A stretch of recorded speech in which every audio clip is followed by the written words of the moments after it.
All right, a lot of news today, like any other day recently, on the auto industry. We are still watching and waiting for the latest on the Chrysler Fiat deal. A group of Chrysler creditors is trying to stop it, and yesterday, Supreme Court Justice Ruth Bader Ginsberg issued a stay on the sale of those assets. Chrysler says it needs the deal to go through quickly to survive. So what's next? Congressman Gary Peters is a Democrat from Michigan. His district includes the Chrysler World Headquarters and a large number of auto suppliers that are reliant on Chrysler. He joins me now from Capitol Hill. Congressman, thanks for coming on the show. Great to be with you, Matt. Let me ask you first how you expect this to play out here. When do you expect the Supreme Court to say if it will actually hear this case? Well, it's hard to say precisely, but we believe that it'll happen quickly. In fact, we were surprised at the opinion from the justice. I believe that certainly the Bankruptcy Court and the Court of Appeals understood that it is absolutely urgent that Chrysler emerge out of bankruptcy as quickly as possible.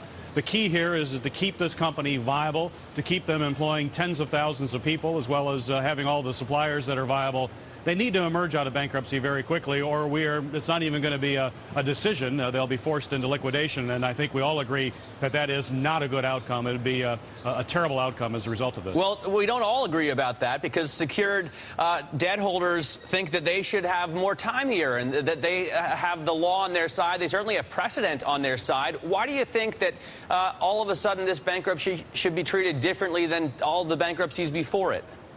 Well, I mean, the bankruptcy code says that if a majority of creditors come together and agree on terms and moves forward, you have a vast majority of the creditors who have taken really a good business deal. In liquidation, the debt of Chrysler could be worth maybe 20 cents. It's hard to say what it would be worth, but certainly the value of an abandoned auto plant is not very much in today's marketplace. The creditors were given a good offer. The vast majority of those creditors took that offer. You've got now an Indiana pension fund that doesn't like the offer, and they stand to lose about $4.8 million if the offer goes through.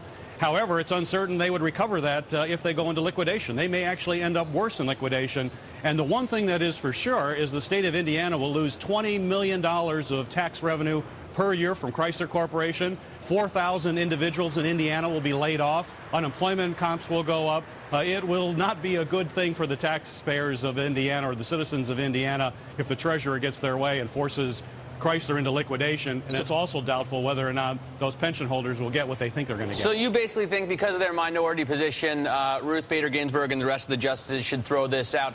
Are you concerned, though, that some of those bondholders in the majority group were strong-armed by the government? I mean, there have been a lot of reports that the treatment was less than fair.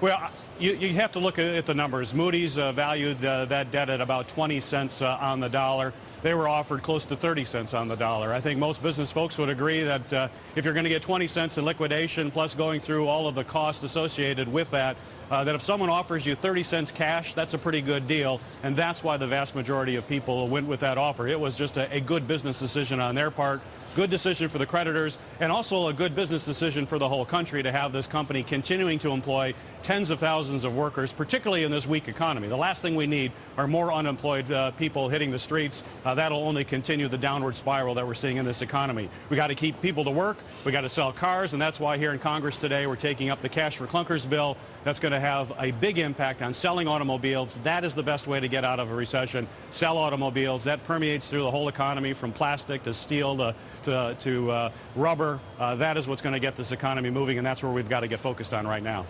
All right, Congressman, thanks so much for joining us. Representative Gary Peters joining us from Capitol Hill.